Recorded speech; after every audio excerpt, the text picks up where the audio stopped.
Good morning, children. Today we will talk about packing efficiency in solid state. As it is clear from its name only, we are talking about packing of anything. And here in solid state, we are going to talk about the packing of molecules, atoms.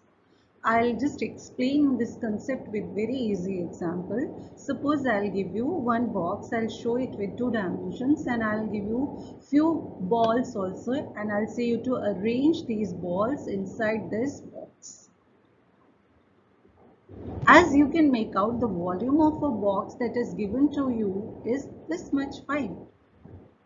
Okay, and but the space occupied by these balls is not completely according to your volume. Still, just little empty or vacant space remains in between these balls. Already we had studied about this space. We are familiar with this concept that this space it is known as void, and we had discussed it earlier also. So this is known as packing. Now, what do you mean by packing efficiency? That is related with percentage. There is one term also, packing fraction, but that is related with single atom. Here we are talking that is related with one.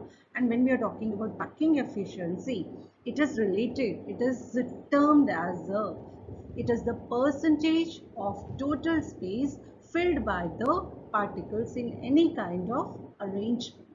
It can be in hexagonal, it can be in that is your cubic close packing also. Now, calculation of a packing efficiency, let's see P and CCP structure. Here, the packing efficiency, just here, PACKING, just little bit be careful about it. You all are familiar with this. And now here, it can be calculated by the percent of space occupied by spheres present in a unit cell. We are going to use this formula, volume of spheres in a unit cell upon total volume of unit cell multiplied by 100. Since there are 4 atoms in the unit cell of HCP or CCP structure, therefore the packing efficiency of HCP or CCP structure, that is equals to volume of 4 spheres in a unit cell and total volume of unit cell multiplied by 100. Let the side of unit cell, that would be A, and the diagonal, here we are taking for our convenience one face of a cube, because if we take all the faces it would be difficult for us to do the calculation. Suppose we have taken a one face, then in this face the diagonal would be, I'll just show you over here, it would be a distance between the two atoms and that would be gives you a diagonal. So here in this cube, the size of an unit cell would be A, that would be your edge length, and we will take a triangle according to Pythagoras theorem. We will take a right angle triangle. Here in this triangle ABC, triangle A, triangle means in triangle ABC, and so here, according to this, AB it is perpendicular, DC is base and AC is your diagonal. So then AC square is equals to AD square plus DC square. And we can say that B square, that is according to Pythagoras theorem, B square is your equals to A square plus B square. Now by putting all the values, B square that is equals to 2A square, because this is also equals to A square only your H. So B is equals to A under root 2. Let R would be the radius of a sphere. So B is equals to 4R and B is equals to 4R that is equals to A under root 2 by reshuffling the values. A is equals to 4R upon under root 2, and how we can just take the value of A is equals to 4R upon, to make just take equivalent, 4R upon under root 2 multiplied by under root 2 upon under root 2. So at the end we will get a value for A that is equals to 2R under root 2. That would be our equation number 1, and we will use it later on for our first calculations. So now the volume of a cube, that is equals to side cube, A cube, that is our H length, Now substituting the value of from equation 1, we will get volume of cube that is equals to 2 under root 2 upon cube because it is a cube. Now we are familiar with this volume of a sphere also, 4 upon 3 pi r cube. Since one unit cell of CCP or HCP contains 4 atoms, that is 4 sphere, therefore the volume of 4 atoms that is equals to 4 sphere, and here at the end by putting the values, see 4 multiplied by 4 upon 3 pi r cube upon 2r under root 2 cube, which we already have calculated here. And now by putting the values, by solving this equation, at the end we will get the packing efficiency 74% for CCP and HCP structures.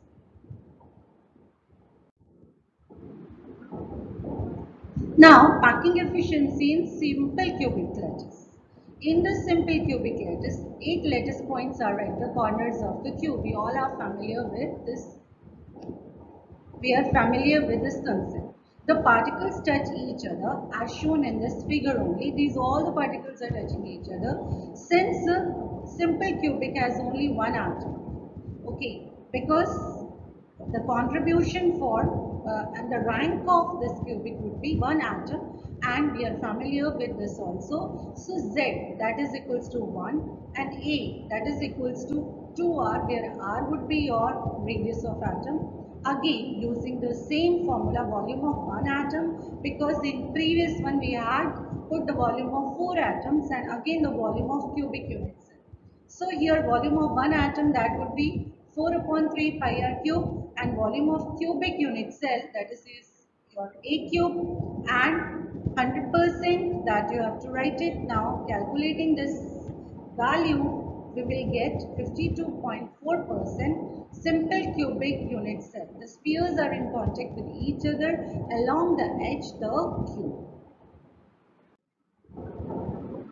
Now, this is little more important, and during these packing efficiency topic, it is very important from your board examination point of view also, because sometimes they used to ask a question for 3 marks. They will ask to write or to calculate the packing efficiency of any cubic centered structure. It can be HCP, CCP, body centered also, anyone they can ask you. So now here in packing efficiency of body centered cubic, that is your BCC structure. Here in body centered cubic unit cell, one atom it is present in the body center apart from 4 atoms at its corner. We are familiar with this one atom, it is present here. Just atoms besides the present are at the corners. Therefore, the total number of atoms present in BC unit cell is equal to 2, because one contribution from the body and another would be from its corner atoms. And same, the unit cell of BCC structure, which side would be A. Again here, we are going to take a diagonal. Here we are going to take a diagonal, that is B. Here we will take a body diagonal also, and diagonal here AF also, and diagonal AF, the value of AF that would be C, and diagonal FD. Here this diagonal F and D, this would be B. Now let the radius of atom present in the unit cell, that would be R. Again by taking a triangle EFD, again by taking a triangle this E, F and G. Again we will use the values FD, this FD that is equals to your B square, and ED that is your H length A square that is equals to 2A square. Now B is equals to, again by putting the value A under root 2, this would be our next equation. Now in triangle AFG, in this triangle AF and this G, we will calculate for our next values. In this triangle AF square that is equals to FD square plus AD square, and this is equals to c square. From your previous figure, we are familiar with all these values since here c is equals to 4r. This is very important, so be careful about it.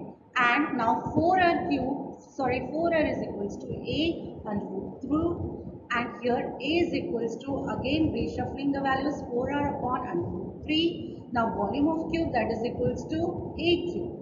After substituting the value of at a from equation that is 6, we get volume of a cube is equals to 4r upon under root 3, that is cube of it.